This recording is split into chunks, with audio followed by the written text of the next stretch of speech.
Okay, this video is for Jacob at Varner Equipment, Delta, Colorado in Berco. I got this Vantage 66 snowblower and it's unfortunately unusable. And I'll explain what the problems are that I'm encountering. There's some things that are really good about it, but there's a couple of design flaws that make it unusable up here in the Rocky Mountains. So I'm not a novice to snowblowers. I got tractors, I got snow blowers, another tractor buried under there. I've been using snow blowers my whole life. This one I made, and this one works. And this works a hell of a lot better than this because I can actually use it, and this is unusable. Let me show you the main problem of what's going on. If you can tell, see how these caster wheels are bent inside? I used this 2 days and these things totally failed. I don't know why they failed. I didn't run it into anything. I used it going down the road, and yeah, there's washboard on the road and there's some potholes in the snow. So it's a rough road, but that's because it's a snowy road and I got to get up places to clear snow. These arms have bent to now I only have like 1.5 inches of clearance because they've bent up and they've bent sideways. Now, before they even got bent sideways, see how this is mushrooming right here? This bearing totally blew out on me after 1 day of use. And I did several miles down a paved road on it, but you would think that wouldn't blow the bearing out. And this, you see how that's mushroomed there? I got a new bearing in there and tried to put it back in service, but it's just gonna go again because now these arms, this isn't aligned, it's not straight, it's cantered right there. So that's putting unusual, see this one's fine, that one totally blew out this bearing. Now that shouldn't happen.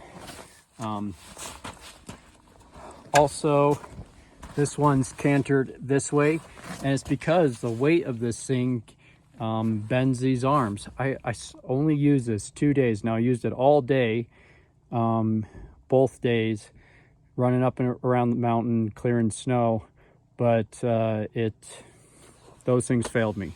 So that's really disappointing. There needs to be some top bracing, probably, but those have bent enough after 2 days of use to where I have no ground clearance underneath right there on the frame. Now, I had electrical problems where the wires pulled out, and I got that sorted out, but I got that rewired after Berco sent me a wiring diagram, and I found the 3 wires that got pulled out from this getting tugged on. But I got that fixed, but then the electronic clutch went out on me at the end of that second day. It stopped working, and I don't know if that's related to the wiring that I had to fix or not. But this should have been tied off. See how I have a zip tie right there? It wasn't tied off to the frame. So if this got pulled at all, then it pulled on the mechanical connections of the wiring. So I don't know if that was an oversight on Berco Max, but it needs to be tied off to the frame. So if this gets yanked on, it doesn't pull the wiring out of those units under there. Anyways, that's not a deal breaker. What is a deal breaker and why this doesn't work is because it's too damn heavy for UTVs. This is a Pioneer 700. It has plenty of power and it has a 1,000-pound payload. However, this whole thing hanging off the front of the end made it impossible to get where I needed to go. Now, that means I couldn't go uphill or downhill if I wanted to turn at all. There's no weight, because the weight's supported on these wheels, there's no weight being put on the front end. And so even with this in a raised position, it's just dead weight that I'm trying to push around. And if I needed to go downhill at all, then and try and make a turn, I'd just go forward. I didn't have enough traction on the front wheels to make a turn going downhill or going uphill. Also, it's so heavy that I couldn't get going uphill. Even when I could get going uphill on the road, after a 1.5 miles, it would overheat because it's too heavy. and so it's unusable. I can't get where I need to go.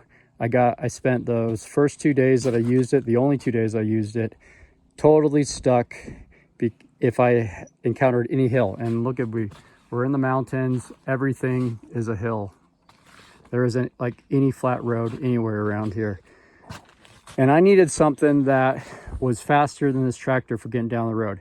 I got people and animals that are depending on me to get their roads and their entrances cleared so they can get in and out of their house and their property and their and everything. And if I take this tractor, if somebody gets burned in by a snowplow truck and they need my help, then this takes me 45 minutes to go, I don't know, 5 miles down the road, 7 miles down the road.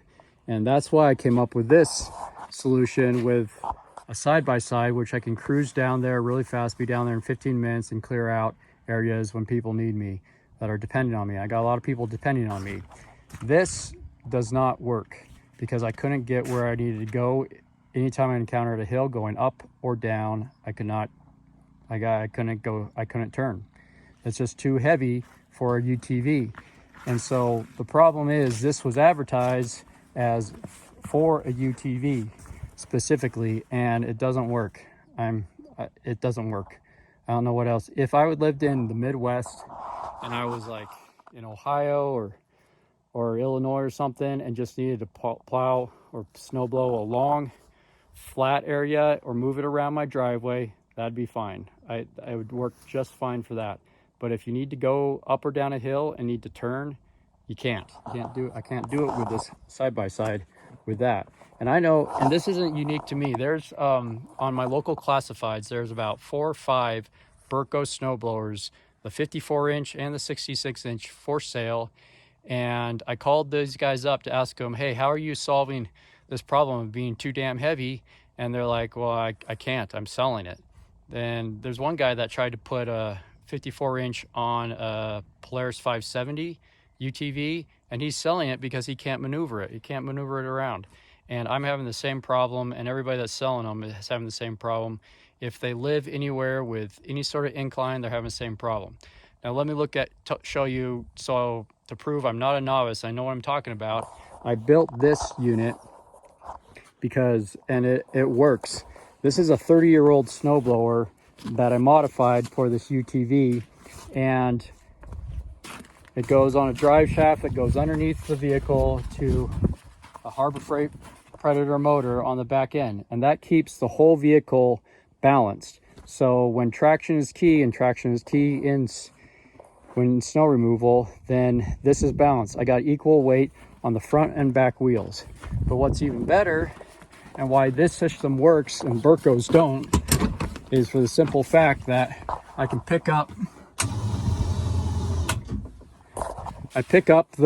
activate the winch, pick up the front snowblower. Now all the weight that's on the front is now translated into traction and downforce on the tires. That does not happen here. All this weight puts downforce and traction on these caster wheels that have no drive apparatus to them. So these things end up taking all the weight, and it translates into absolutely unusable weight for the side-by-side. And that weight, judging by how these things have already bent, is too much. It just doesn't work. It broke the one thing that it was supposed to do. And I've tried multiple things to solve that. I've tried to get a secondary winch to lift up on the to try and like distribute the weight better, and I haven't found any solution that works for this setup. So the blower itself and the motor and the controls, they're awesome. I think they're great. They work good, but I can't get this thing moved around in any sort of terrain that has up or down hills or driveways. And also these things would catch. So in 6 inches of snow, these things don't turn the way they're supposed to do. And a lot of times they get dragged sideways like that, and they'd stop me because they end up being just anchors. And then when I was using them and I'd go down the road, try and go 15, 20 miles an hour, they're just like shaking like crazy, probably because they're out of alignment. But I didn't hit anything. I used them as normal. There's a video of Berco's of a guy driving down the road with this on his machine.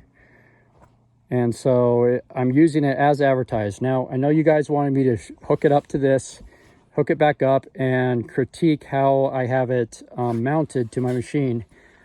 I'm not going to do that because it snowed every other day for the last month, and I haven't had a chance. I'm not going to go through the hassle of taking all of this off just so you guys can see that. I hooked it up as the manual said. I hooked it up as the manufacturer recommended with the chains. And one of the problems I ran into is these things would back out on their own. They'd twist and they'd come loose, and then the whole thing would fly to the side. I was driving down the road once, and the tensioner just slowly worked its way loose, and one side came off, and this started, and unfortunately I wasn't going very fast, but that totally could have caused an accident. Another problem I ran into is I was backing up. These things got sideways. They caught on the lip of a snow ridge, and then it bent out the tensioner. I think I might even have that back here. I think I'd just throw it in the back. Bent. Yeah, right here. That's what it did. It pulled that out. So this tensioner, the hook here got yanked out and it fell off. First day of use. I had the chains hooked up correctly. I even put it right on the bottom of the A-arm there. It was all good and solid, and that tensioner broke. Comes off. Tensioner backed out. It fell off. Now the caster wheels are bent, or the arms for them are bent. The bearings are blown out. So those are problems that I shouldn't be encountering for $7,000. I was hoping this would be a good solution for that, but I ended up going, when this stopped working, I stopped fighting it the second day. I went back to this. I mounted this thing back up because this thing works. It's the right weight for a UTV. It's 670 cc's, so it's got a good amount of power. And I was hoping this would be an upgrade, but this is absolutely unusable to me. So that's where I'm at. I'm really disappointed. Things I like about it, the controls, the electronic controls work great. The chute works great. It blows snow really good, but it doesn't make a difference if I can't get it to the places where I need to blow snow. So that's where I'm at. I wish I had a different experience, but it's totally useless for me and for, I think, anybody that has inclines that they need to blow snow at, either up or down. It doesn't work either way. So that's where I'm at.